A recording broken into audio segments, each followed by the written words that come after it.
Friends, आप सभी का स्वागत है मेरी इस नए सीरीज़ में जिसका नाम है पॉलिटिकल साइंस इंटरनेशनल रिलेशन।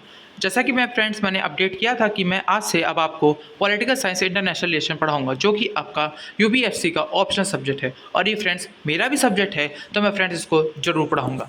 तो फ्रेंड्स, यहाँ पे मैं आपको आज आपका पहला टॉपिक है जिसका नाम है वेस्टर्न पॉलिटिकल थॉट।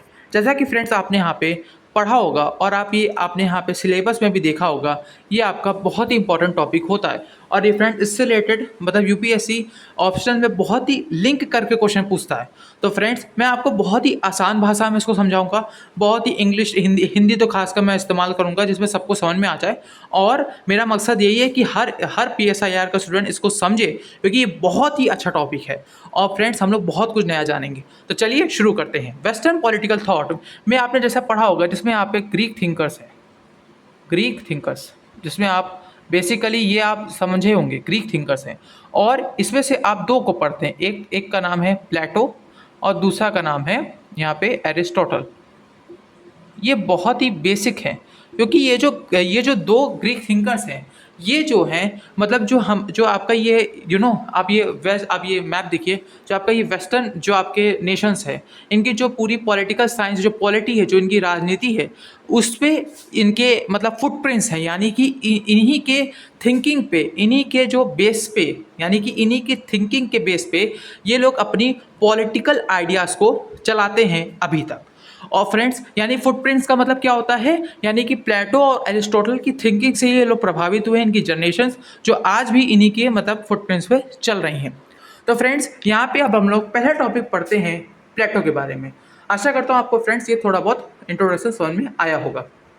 अब फ्रेंड्स हम लोग समझते हैं प्लेटो के बारे में। प्लेटो यहाँ पे कौन थे? प्लेटो का जो डेट ऑफ बर्थ है वो अप्रॉक्स बताई जाती है 427 से लेकर के 347 बीसी तक थी। और मतलब 427 बीसी में पैदा हुआ, 347 बीसी में यहाँ पे ख़त्म हो गए। और फ्रेंड्स यहाँ पे बताया जाता है वो ये बिलोंग करते थे एथेंस से।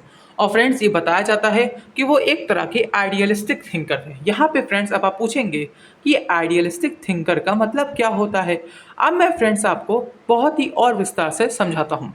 आइडियलिस्टिक थिंकर का मतलब होता है उन्होंने एक और थ्योरी दी थी। उन्होंने कहा था कि reality is the reflection of idea.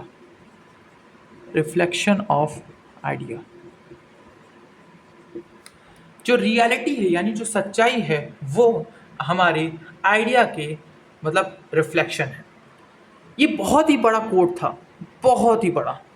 यानी जो रियलिटी है वो यानी कि जो रियलिटी है वो हमारे आइडिया की रिफ्लेक्शन है। अब आप पूछेंगे थोड़ा और समझाओ विस्तार से। जैसा कि फ्रेंड्स मैं आपको एक एग्जांपल देके बताता हूँ। जैसा कि अभी मेरे मन में एक आइडिया आ रहा है कि ये क्या है, एक बोर्ड है। ये मेरे मन में आइडिया आया, अब इसकी रिफ्लेक्शन क्या है मुझे दिख गई, ये क्या है, एक बोर्ड है। यानी कि मेरे मन में मैंने इसको देखा और मेरे मन में क्या आया, एक आइडिया आया, दिस इज ए बोर्ड। जो मेरे ब्रेन में नॉलेज गई थी वो एक आइडिया बना और ये मुझे दिख रहा है, यानी कि मेरा ये रिफ्लेक्शन दिख रहा है, मेरे अंदर का ये आइडिया दिख रहा है। ये है आपका और ये मेरी क्या बन गई है, रियलिटी बन गई है। तो इसी को क्या कहेंगे, reality is the reflection of idea.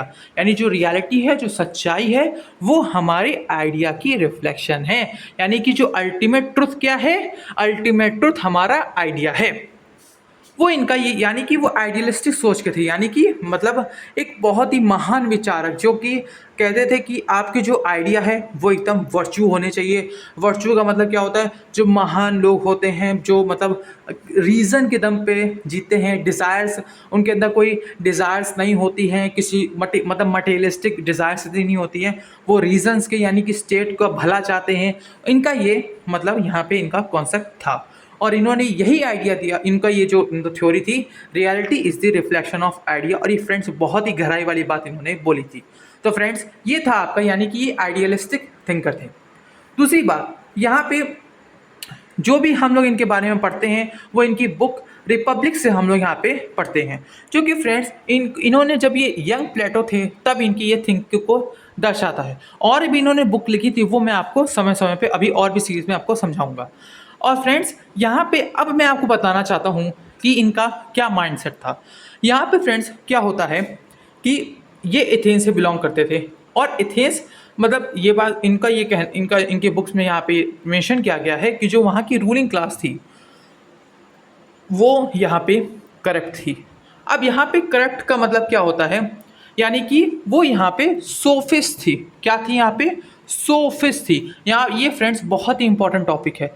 Sophist का मतलब ये होता है जो ऐसी मतलब ऐसी टीचिंग जो कि आपको पावर में रहना सिखाए, यानी कि जो अपने बारे में, यानी कि ऐसी सोफिस्ट कौन होते हैं जो आपको पावर में रहना सिखाते हैं, यानी कि आपकी मतलब आप कुछ भी करके आप पावर में आओ, आप उसमें लोगों का भला वो लोग नहीं सोचते हैं, वो सिर्फ और सिर्फ अपना भला सोचते हैं, यानी इंडिविजुअलिस्टिक माइंडसेट रखते हैं। यानी कि प्लेटो का मानना था कि जो मतलब प्लेटो का मतलब यहाँ पे रूलिंग क्लास ये क्या थी, वो करप्ट थी। और यहाँ पे उस वक्त के ज़माने में जो कि प्लेटो कौन थे, प्लेटो जो कि डिसाइपल थे सोक्रेट्स के। अब फ्रेंड्स ये सामने नया नाम आ रहा है, आप लोग सुनेंगे। सोक्रेट्स कौन थे? सोक्रेट्स जो हैं यहाँ पे टीचर थे प्लेटो के, यानी कि जो सोक्रेट्स कौन थे, वो थे टीचर थे। According to in his book कि रिपब्लिक में कहा गया कि वहाँ पे उन्होंने डायलॉग्स में बताया है कि यहाँ पे जो सोक्रेट्स थे वो मेरे टीचर हैं। तो उनको यहाँ पे मार दिया जाता है इन रूलिंग क्लास द्वारा, और ये जो रूलिंग क्लास थी वो यहाँ पे डेमोक्रेसी यहाँ पे थी। इसी वजह से फ्रेंड्स यहाँ पे प्लेटो यहाँ पे डेमोक्रेसी के सख्त खिलाफ थे, और इन्होंने यहाँ पे ये कोट दिया था, democracy is a government of फूल्स।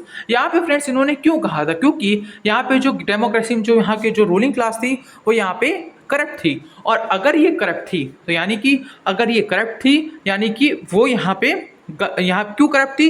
क्योंकि वहाँ की रूलिंग क्लास यहाँ पे मतलब अपनी खुद की सोच रखती थी, मतलब मटेरियलिस्टिक माइंडसेट की थी वो यहाँ पे। क्योंकि उस वक्त के ज़माने में सोक्रेट्स को कहा जाता था फादर ऑफ फिलॉसफी, और मतलब जो उनका ये मानना था प्लेटो का, जो सोक्रेट्स थे वो यहाँ पे फादर ऑफ फिलॉसफी थे, यानी कि अल्टीमेट ट्रुथ के लिए वो भागते थे। और अल्टीमेट ट्रुथ क्या था? Knowledge, the real knowledge. और द रियल नॉलेज क्या था? वर्चुनस। द रियल नॉलेज क्या था? वर्चुनस था। वर्चुनस का मतलब महत्व, यानी कि देश के लिए कुछ करना है, रीजन के लिए जीना है, ये माइंडसेट था सोक्रेट्स का। सोक्रेट्स के बारे में भी आपको मैं अभी बताऊंगा, और ये विस्तार में अभी लेक्चर चलने वाला, क्योंकि ये इंट्रोडक्शन है, मैं आपको समझा रहा हूँ।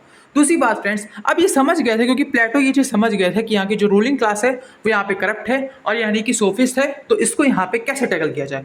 उन्होंने फिर यहाँ पे 3 थ्योरियाँ दी, और इसको यहाँ पे सॉल्व करने के लिए उन्होंने कहा कि यहाँ पे जो एथेंस की, क्योंकि यहाँ पे फ्रेंड्स जो एथेंस था वो यहाँ पे, क्योंकि ये बात हो रही है ग्रीक्स की, ग्रीक मतलब जो यहाँ पे आपके टर्की के जो ऊपर पड़ता है मैप के ऊपर आप देखेंगे वो पूरा ग्रीक वाला एरिया, वहाँ पे एथेंस, वहाँ पे जॉर्जिया करके जो मतलब आप यहाँ पे पाएंगे वो मतलब ऐसे देश हैं। तो यहाँ पे उस वक्त की बात हो रही है।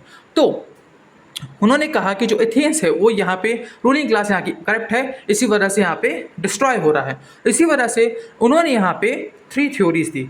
उसका नाम था theory of justice, theory of education and theory of communism, जिसके दम पे यहाँ पे जो एथेंस को जो चलाएगा वो फिलोसफर किंग होगा।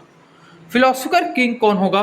जो इन तीनों थ्योरीज पे सफल बैठेगा, और वो क्या हो जाएगा? Philosopher king. और उसी के दम पे यहाँ पे जो गवर्नमेंट होगी, यानी कि जो पूरा देश है वो यहाँ पे जो एथेंस है वो पूरा रूल होगा। तो ये था उनका कॉन्सेप्ट कि जो मेन कंट्रीब्यूशन एक ही था कि जो रियल लीडर है वो है आपका फिलोसफर किंग।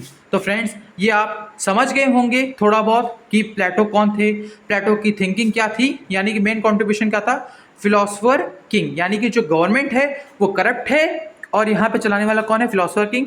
नेक्स्ट वीडियो में फ्रेंड्स आपको बताऊंगा थ्योरी ऑफ जस्टिस क्या है, एजुकेशन क्या है और कम्युनिज्म क्या है। और उन्होंने एक तरह की पूरी सोसाइटी को बदलना चाहा, इसीलिए उनको कहा गया होलसेल इंजीनियर।